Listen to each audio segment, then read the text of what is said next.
Saddam Hussein مسلم تاریخ کا ایک ایسا بہادر اور نڈر شخص تھا جس سے یہودی خوف کھاتے تھے اور صدام کا نام سننا بھی پسند نہیں کرتے تھے۔ صدام حسین اکثر اپنے دیے گئے انٹرویوز میں بتاتا رہتا تھا کہ میں ایٹم بم اپنے ملک کے لوگوں کے لیے نہیں بنا رہا، بلکہ یہ میں اس لیے بنا رہا ہوں تاکہ میں یہودیوں کی نیندیں اڑا سکوں۔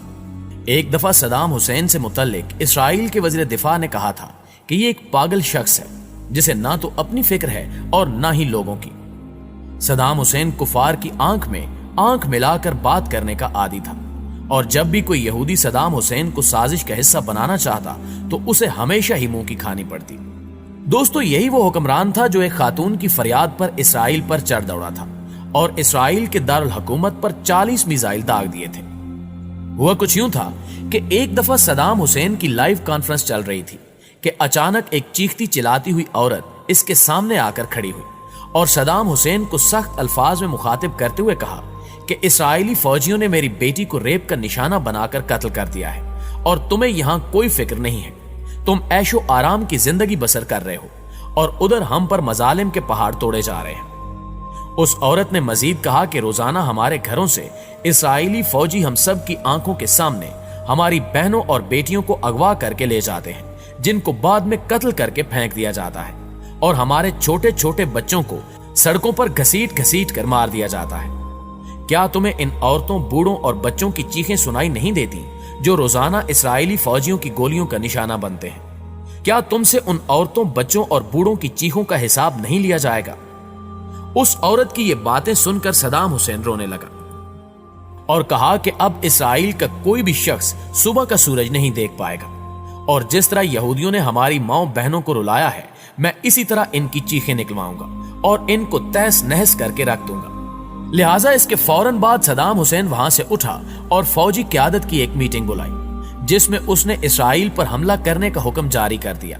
اور پھر اس کے حکم کے مطابق اسرائیل کے دارالحکومت پر 40 میزائل داغے گئے جن سے اسرائیل کے ہوش اڑ گئے۔ صدام اتنا طاقتور اور اپنی مرضی پر چلنے والا شخص تھا کہ کوئی بھی ملک یہ پوچھنے کی جرت بھی نہ کر سکا کہ اس نے یہ میزائل کیوں مارے ہیں۔ ان 40 میزائلوں نے اسرائیل کے دارالحکومت تل ابیب کو مٹی میں ملا دیا، جبکہ بڑی بڑی بلڈنگز تباہ و برباد ہو گئی اور ہزاروں یہودی جہنم واصل ہو گئے۔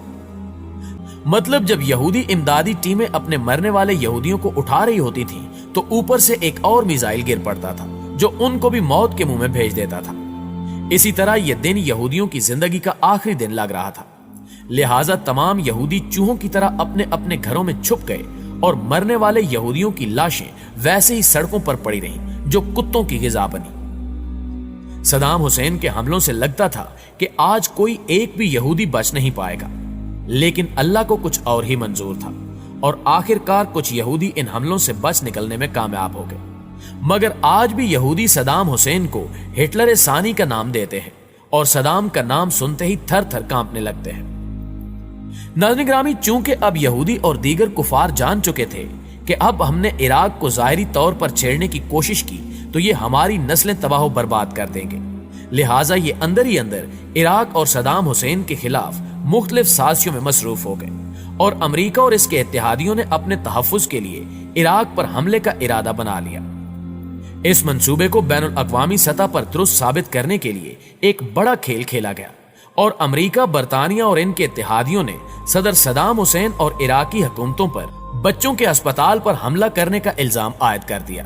جس کو ثابت کرنے کے لیے عالمی میڈیا کے بڑے بڑے اداروں کو اربوں ڈالرز کھلائے گئے اور دن رات پراپوگنڈے کی ویڈیوز چلوائی گئیں، اور پھر جب بین الاقوامی سطح پر امریکہ یہ بیانیاں پھیلانے میں کامیاب